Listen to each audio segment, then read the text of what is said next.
Hello and welcome back to MTG Burgeoning, your channel for all things magic. In today's video, we are going to add the next 20 creature cards with mana values of 6 into our Momir Vig Cube.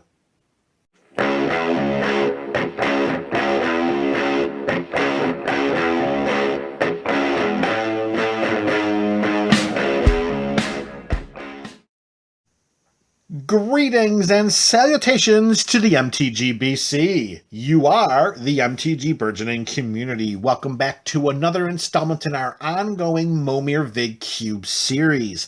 If you need a refresher or are just unfamiliar with the goals and purposes of this series, you can search in the description below for a link to MTG Burgeoning's introduction to the Momir Vig Cube.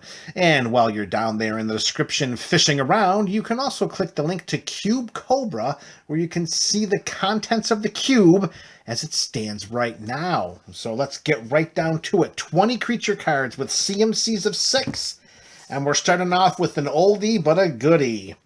Multani Maro Sorcerer. We got a legend here whose power and toughness are each equal to the number of cards in all players' hands.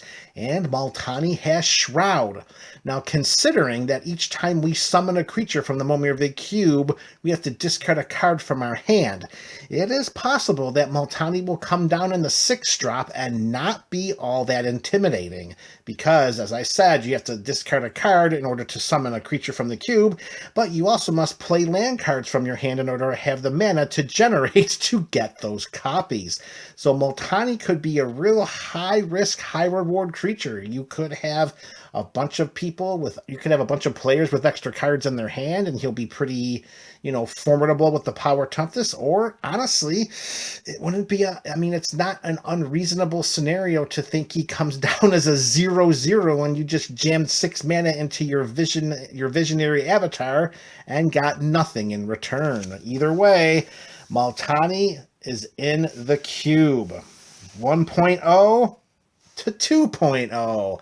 Multani Yavimaya Avatar. Now, this is the Multani I would want to summon from the Momir Vig Cube. It has Reach. It has Trample. It gets +1/+1 for each land card we control and each land card in our graveyard. So think of it like this, folks. If we have summoned a creature at each one of our turns, the 5 previous turns leading up to our 6th turn, then that means that we've got 6 lands on the battlefield and we got 6 lands in the graveyard. So we're going to get a 12/12 Reach Trampler that's going to come down for just the investment of 6 mana. That is fantastic. Now, we're not going to bother with his last block of text, because once he leaves the battlefield, he ceases to exist because he's a token copy of the creature. So Multani Yavimaya Avatar, that would be the Multani I would want to summon to my side of the battlefield. Creature number 3, mono white. We have Nacatl Hunt Pride. It's a 5/4 with Vigilance, and you can pay a red mana and tap it, and target creature can't block this turn. And you can pay a green, or you can pay a green and tap this, and target creature blocks this turn if able. That last ability could be very, very useful, particularly if there are any utility or auxiliary creatures under an opponent's control that may be causing all kinds of problems or havoc on the battlefield. We can send Nacatl Hunt Pride into combat. It does have Vigilance, and you can also tap its ability as we are awaiting for blockers to be declared, or maybe even after blockers are declared, if there are no creatures there that we have to have our opponents block. Just make sure that you have both mountain and forest land cards in your basic land deck, MTG BC. All right, next up, another mono green edition. We have the Nacatl War Pride. 3 and 3 green, but it's just 6 mana. Any which way you dump it into your Momir Vig SIMIC Visionary Avatar. Okay, Nacatl War Pride is a 3/3. It must be blocked by exactly 1 creature if able. And whenever Nacatl War Pride attacks, we create X tokens and put them into play tapped and attacking that are copies of Nikado Warpride, where X is the number of creatures defending player controls. And then we remove the tokens from the game at the end of turn. So with as a 3/3 body that has to be exact, that has to be blocked at least by one creature. When we send Nikado Warpride into combat, it seems reasonable to believe that it's not going to make it. However, all of those creature tokens that are also going into play and are tapped and attacking, and it doesn't even matter if the opponent's creatures are untapped. If they have all of their creatures tapped, all of those other creatures that are the tokens are going to slide right in for free combat damage.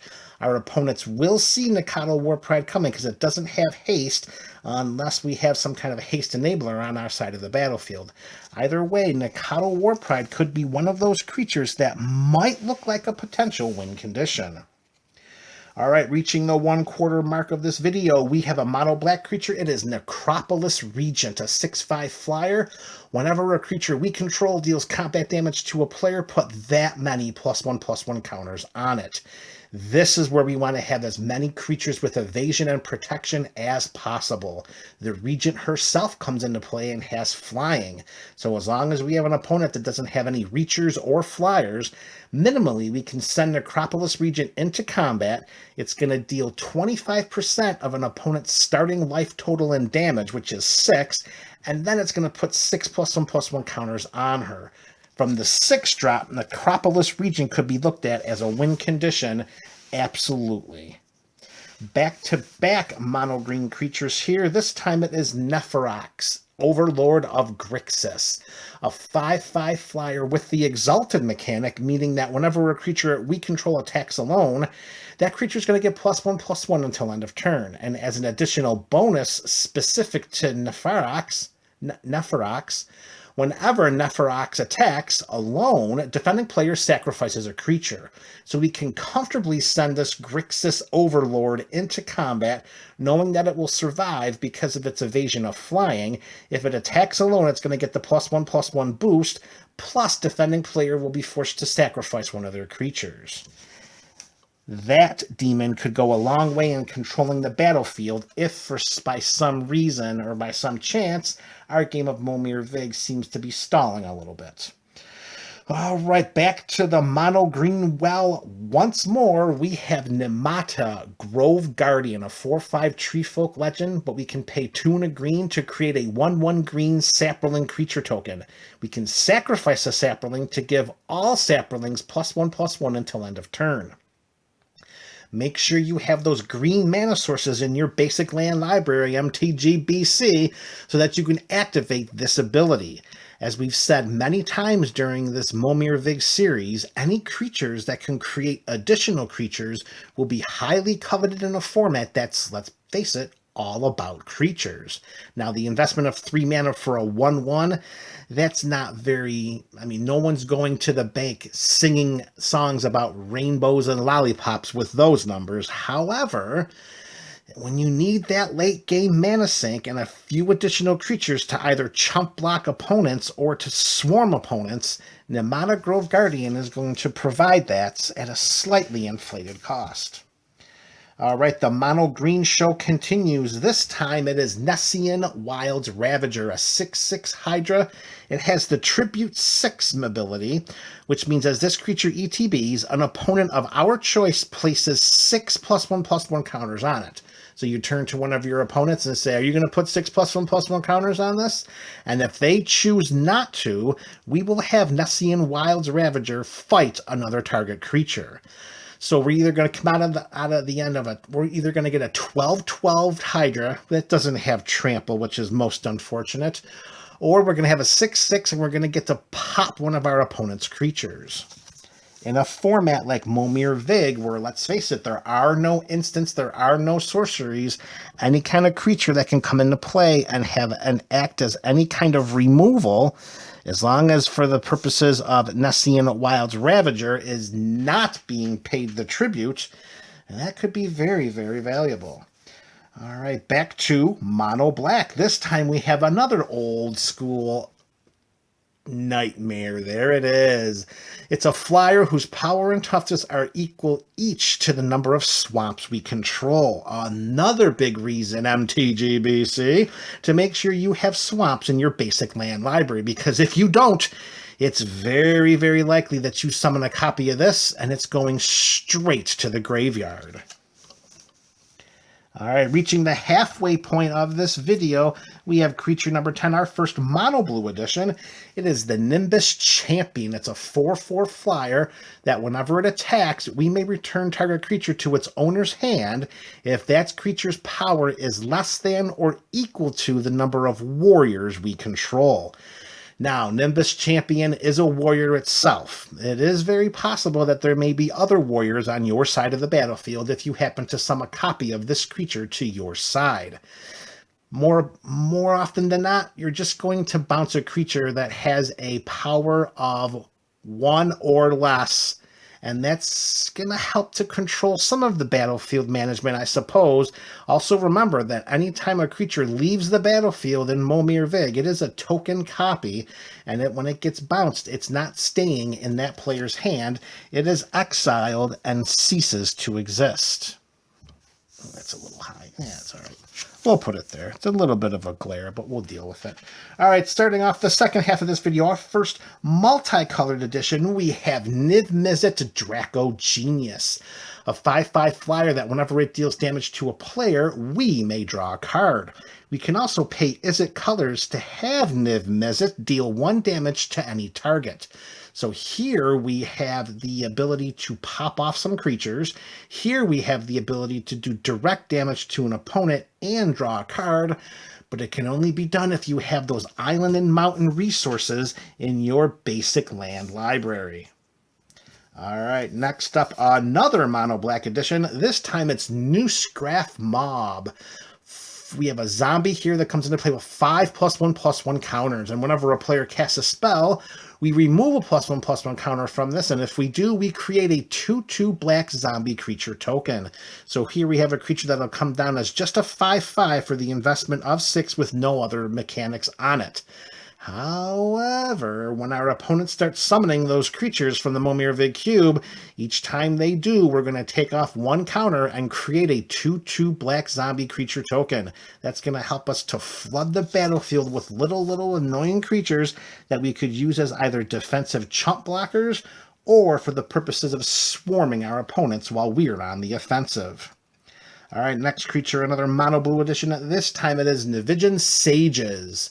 It is a human advisor mutant with Graft 4, meaning when it ETBs, it will do so with 4 +1/+1 counters on it. Then whenever another creature enters the battlefield under our control, we may move a +1/+1 counter from the Sages onto that creature. We can pay 1 generic mana to remove 2 +1/+1 counters from among creatures we control to draw a card. So there's a lot of ways we can bounce those +1/+1 counters around creatures we control and use them to potentially put some cards into our hand. Next up, again back to mono black. This time it is Noxious Dragon, a 4/4 flyer that when it dies, we may destroy target creature with a CMC of 3 or less. So yeah, we're investing the 6 on just a 4/4 with flying, and if we need to keep it on the defensive, we will be able to get rid of one of our other opponent's creatures that, let's face it, could be one of those utility or auxiliary creatures that's causing all kinds of havoc on the battlefield. Reaching the 3/4 mark of this video, back-to-back black. This time we have Noxious Gear Hulk, 5/4 with Menace that when it ETBs, we may destroy another target creature, and I'm pretty sure we're going to do so, because when we do, we will gain life equal to its toughness. In a format like Momir Vig, where everything is about creatures and everything is about creature damage and creature combat, the ability to gain some peripheral life when we only start off with 24 makes Noxious Gear Hulk's ability much more valuable, particularly because we can gain that life after destroying another creature. All right, back to our creatures. We have a mono white edition. This time it is the Oathsworn Giant, a 3/4 with Vigilance that gives other creatures we control +0/+2 and vigilance. That could potentially be a game-winning mechanic, because if we can send our creatures comfortably into combat, particularly with the +2 boost, with the +2 boost to the toughness, and they have vigilance, that means that we can be prepared for any potential crackback from the opponents we are attacking, or we can just hold out hope that none of our opponents will even bother, just because we have such a formidable line of defense, thanks to the ability to have our creatures all attack with vigilance. All right, another mono green edition, and we have the Oran Reef Hydra 5/5 Trampler with the landfall mechanic. Whenever a land ETB is under our control, we'll put a +1/+1 counter on this Hydra. Love that Hydra has that trample. There it is, trample. However, with respect to those lands, if it's a forest, we're going to put 2 +1/+1 counters on this creature instead. So MTGBC, make sure you've got those forests in your basic land deck. All right, we have 3 creatures left, and we're going back to the multicolored well, and this time it's Oros the Avenger. We have a 6/6 dragon with flying that when it deals combat damage to a player, we may pay 2 and a white, and if we do, we're going to deal 3 damage to each non-white creature. Now, of course, this ability, let's be honest, this is going to be a very subjective ability, because, relatively speaking, if you have a battlefield filled with white creatures, you're going to want to utilize the 3 damage to all non-white creatures as much as possible. However, once more, if you have a lot of non-white creatures and they're pretty small on your side of the battlefield, then you're probably just going to send Oros into combat and not pay for its 2 and a white ability. Either way, if you so choose to activate it, you got to have those white mana sources in your basic land deck. Creature number 19, another mono white edition. We have the Palisade Giant. It's a 2/7, and all damage that would be dealt to us or another permanent we control is dealt to Palisade Giant instead. At a bare minimum, this can buy us some time if we need one more turn in order to finish off an opponent. We can see an opponent send their entire army at us, and as long as there's no other kinds of combat tricks or, activating an ability to get rid of Palisade Giant prior to the combat damage step, we can have all of that damage just go straight to the Palisade Giant, and then we move to our turn and hopefully end up winning the game. All right, here we go, MTGBC. Creature number 20, another multicolored edition, and this time it is Palladia Moors the Ruiner. Here we have a 6/6 dragon with flying, vigilance, and trample, and it has hexproof if it hasn't dealt damage yet. The hexproof mechanic admittedly would be a little more valuable in a traditional format, such as, anything you're doing at the kitchen table, because in Momir Vig, there are no instants, there are no sorceries, there are no planeswalkers, there are very, very few ways in which to directly interact with creatures. There are some sources that are woven into the cube, and we'll continue to see them, but definitely not as much as if instants and sorceries were readily available. So we can look at this as having the ultimate form of protection until we decide to unleash it in combat, and it having flying for the evasion, vigilance for the purposes of defense, and trample for the ability to make sure that we get through any flying chump blockers. Palladia Moors brings an awful lot to the lucky player who creates a copy of it on their side of the battlefield. And there you have it, MTGBC, 20 creature cards closer to completing our 1,500 card Momir Vig Cube.